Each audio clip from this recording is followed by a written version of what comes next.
Good morning everyone, welcome to my another study blog. I hope तुम्हारे सबार preparation खूब भालो चलছে। এখন বাজে ভোর 4:30। আমি ঘুম থেকে উঠে পড়েছি। আগের দিনে আমার একটা ভিডিওতে আমি তোমাদের সাথে আমার 60 ডেজ একটা স্ট্র্যাটেজি শেয়ার করেছিলাম ফুড এসআই এক্সাম ক্র্যাক করার জন্য। আজকে তার first day, very challenging day. আজকে থেকে আমার 60 ডেজ স্টার্ট হয়ে যাচ্ছে। ঘুম থেকে উঠে প্রথমেই ফ্রেশ হয়ে এখন গরম জল বসিয়েছি। গরম জল খেয়ে তারপর পড়তে বসবো। 4:30টার সময় অ্যালার্ম দেওয়া ছিল, অ্যালার্ম বাজতেই ঘুম থেকে উঠে পড়েছি। ঘুম থেকে উঠে ফ্রেশ হয়ে ঘরের টুকিটাকি কাজ সেরে জল গরম খেয়ে পড়তে বসতে আধা ঘন্টা 45 মিনিট সময় চলে গেল। আজকের থেকে আমার 60 ডেজের যে স্ট্র্যাটেজি তার ফার্স্ট দিন স্টার্ট হয়ে গেছে। আজকে আমি প্রথমেই ইকোনমিক্স স্টার্ট করব। আমার স্ট্র্যাটেজিতে আমি তোমাদের সাথে শেয়ার করেছিলাম যে আমি প্রথমেই ইকোনমিক্স পড়ব, তার জন্য রেখেছি 5 দিন। 5 দিনের মধ্যে 4 দিন আমি ইকোনমিক্সটা মুখস্থ করব বা পড়ে কমপ্লিট করব এবং 5th ডে বা লাস্ট ডেতে আমি ইকোনমিক্স আরেকবার রিভিশন দেব। ইকোনমিক্স থেকে টোটাল 12টা থেকে 14টা চ্যাপ্টার আমি পড়ব। তার মধ্যে আজকে আমি ইকোনমিক্সের 4টে চ্যাপ্টার কমপ্লিট করব।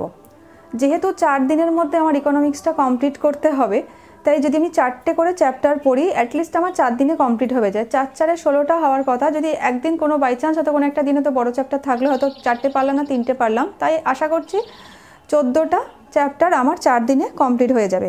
আজকে আমি ইকোনমিক্স থেকে অর্থনীতির ধারণা, ব্যাংকিং ব্যবস্থা, মুদ্রাস্ফীতি, জাতীয় আয়, এই 4টে চ্যাপ্টার আমি কমপ্লিট করব। ইকোনমিক্সের বিষয়ে আমার সেরকম কোনো ধারণা যেহেতু নেই, তাই আমি প্রথমেই প্রিভিয়াস ইয়ার্স কোয়েশ্চেন পেপারগুলো একবার ভালো করে দেখে নেব যে সেখান থেকে ইকোনমিক্সে কীরকম প্রশ্ন আসে। তো তার জন্য আমি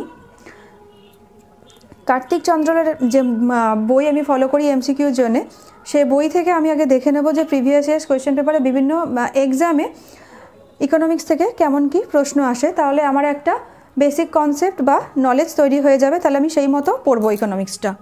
প্রিভিয়াস ইয়ার্স কোয়েশ্চেন পেপার দেখতে দেখতে আমার হাজব্যান্ড সকালে টিফিন নিয়ে চলে এসছে, কচুরি আর তরকারি। দুজনে বসে ছাদেই টিফিনটা খেয়ে নিলাম। এত ঠান্ডা পড়েছে, সকালবেলা রুমে থাকাই যায় না, তাই ছাদে বসেই পড়ি। আর ছাদে বসেই প্রথমে টিফিনটা সেরে ফেললাম।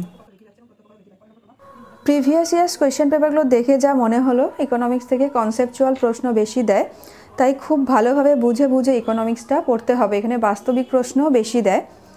আর অর্থনীতির ধারণা, ইকোনমিক্সের ফার্স্ট চ্যাপ্টারে অর্থনীতির ধারণা থেকে বিভিন্ন যে বুকসগুলো আছে সেই বুকসগুলো ভালোভাবে পড়তে হবে।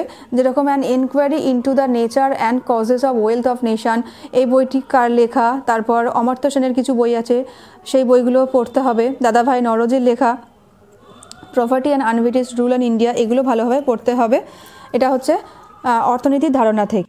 এখন আমি যতক্ষণ না রান্না করতে যেতে হচ্ছে ততক্ষণ পর্যন্ত আমি 2টো চ্যাপ্টার ইকোনমিক্সে কমপ্লিট করব, তারপর ঘরের কাজ করতে যাব।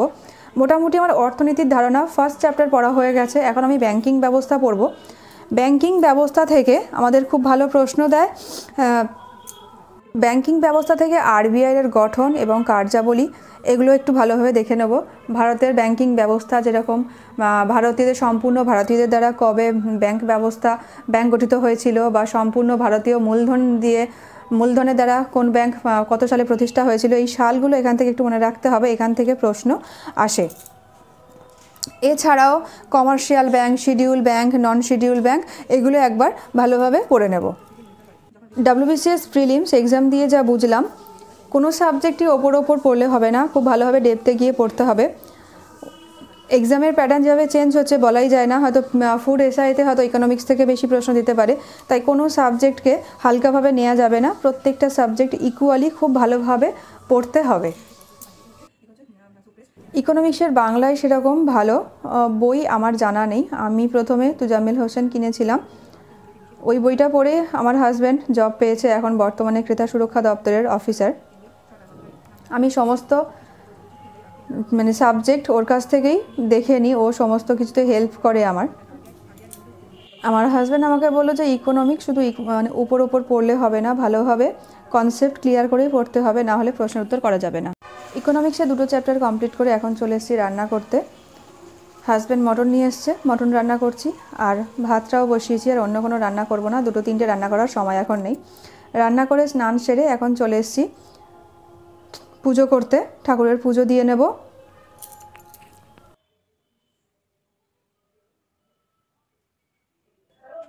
ঠাকুরের পুজো দিয়ে খেয়ে একটু রেস্ট নিয়ে এখন আবার পড়তে বসেছি। এখন আমি ম্যাথ প্র্যাকটিস করব, কারণ ফুড এসআইয়ের জন্য ম্যাথটা খুবই ইম্পর্টেন্ট। সেখানে 50 নম্বরের ম্যাথ থাকে, আর টাইমটা অনেকটা কম, 90 মিনিট সময় থাকে। তার মধ্যে 50 নম্বর থাকে হচ্ছে জিকে থেকে, আর 50 নম্বর ম্যাথ থেকে। তাই ম্যাথটা আমাদের খুব ভালোভাবে প্র্যাকটিস করতে হবে। শুধু ম্যাথ প্র্যাকটিস করলে হবে না, আমাদের মানে কতটা টাইমের মধ্যে কতগুলো ম্যাথ আমরা নামাতে পারছি সেটা আমাদের টাইম মেনটেন করে ম্যাথটা প্র্যাকটিস করতে হবে।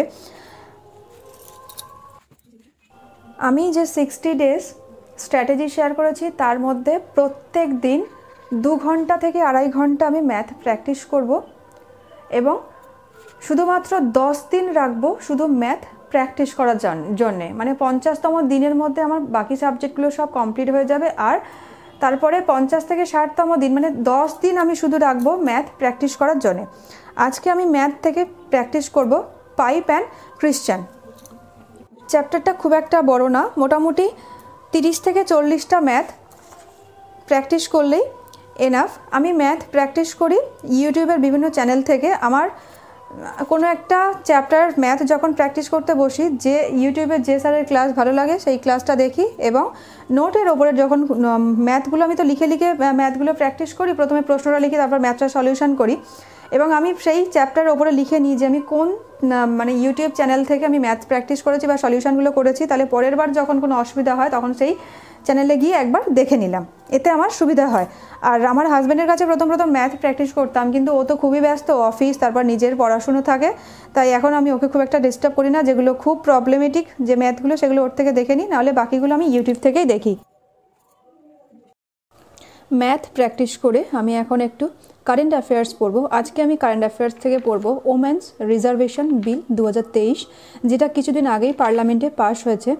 এইটা হচ্ছে 128তম কনস্টিটিউশনাল অ্যামেন্ডমেন্ট বিল। এটা খুব ইম্পর্টেন্ট, এটা জিজ্ঞেস করবে হয়তো পরীক্ষাতে, যেটা কত নম্বর হচ্ছে অ্যামেন্ডমেন্ট বিল। তারপরে এর মূল বিষয়বস্তু হচ্ছে 33% অফ সিটস আর রিজার্ভ ফর হচ্ছে women in Lok Sabha and state Assembly's.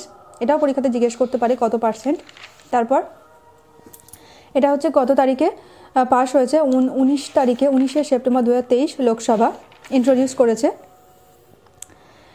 এখান থেকে ওমেন্স রিজার্ভেশন বিল 2023, এটা হচ্ছে বিভিন্ন পরীক্ষার জন্য খুবই ইম্পর্টেন্ট, ফুড এসআই, ক্লার্কশিপ এবং মিসলেনিয়াস, তাই এটা খুব ভালোভাবে পড়তে হবে।